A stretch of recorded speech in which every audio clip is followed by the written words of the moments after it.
Assalamualaikum warahmatullahi wabarakatuh.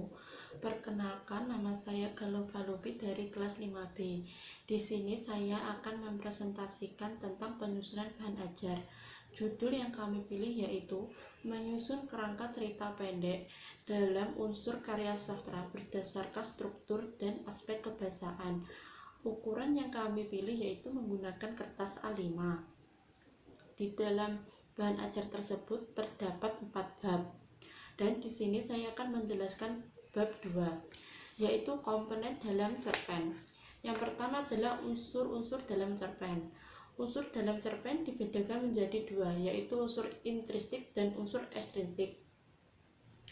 Unsur intrinsik dibagi menjadi beberapa bagian, yaitu yang pertama tema.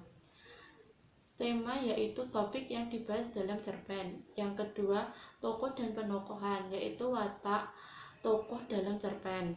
Yang ketiga, latar. Latar yaitu tempat terjadinya suatu kejadian.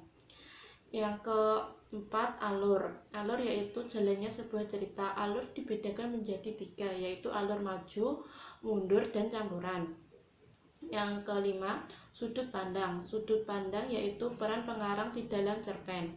Sudut pandang dibedakan menjadi 3, yaitu sudut pandang orang pertama, orang kedua, dan orang ketiga. Sudut pandang orang pertama yaitu pengarang terdapat di dalam cerpen tersebut dan menjadi tokoh utama. Sudut pandang orang kedua yaitu pengarang terdapat di dalam cerpen tetapi tidak menjadi tokoh utama. Sudut pandang orang ketiga yaitu pengarang menceritakan orang lain. Dan yang terakhir, amanat. Amanat yaitu pesan yang ingin disampaikan pengarang melalui cerpen karyanya. Selanjutnya, unsur ekstrinsik cerpen.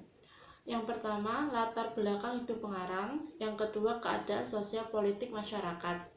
Komponen yang kedua adalah struktur cerpen. Yang pertama, pengenalan situasi cerita. Pada bagian ini, pengarang menjelaskan situasi yang terjadi di cerpen dan mengenalkan tokoh-tokoh dalam cerpen. Yang kedua, pengungkapan peristiwa.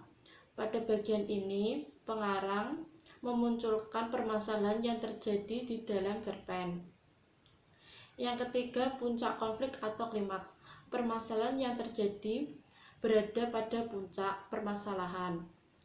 Yang keempat, penyelesaian, yaitu penyelesaian dari konflik yang terjadi di dalam cerpen ataupun penutup cerpen. Lalu komponen yang ketiga yaitu aspek kebahasaan dalam cerpen. Yang pertama, berisi kata sifat yang mendeskripsikan pelaku seperti penampilan, watak tokoh. Yang kedua, memuat kata keterangan yang menjelaskan latar waktu, tempat, dan suasana. Yang ketiga, menggunakan kalimat langsung dan tidak langsung. Yang keempat, bahasa yang digunakan tidak baku dan tidak formal. Yang kelima, menggunakan gaya bahasa yang bersifat membandingkan.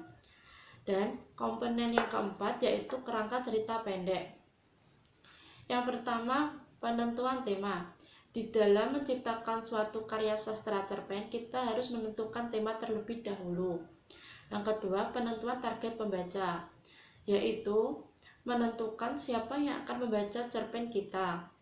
Dan yang terakhir, pembuatan kerangka cerpen, yaitu rencana kasar dalam menciptakan suatu karya sastra cerpen. Dan di dalam bahan ajar tersebut, kami akan memasukkan budaya lokal pada setiap babnya. Demikian penjelasan dari saya mengenai penyusunan bahan ajar. Bila ada kurang lebihnya saya mohon maaf. Assalamualaikum warahmatullahi wabarakatuh.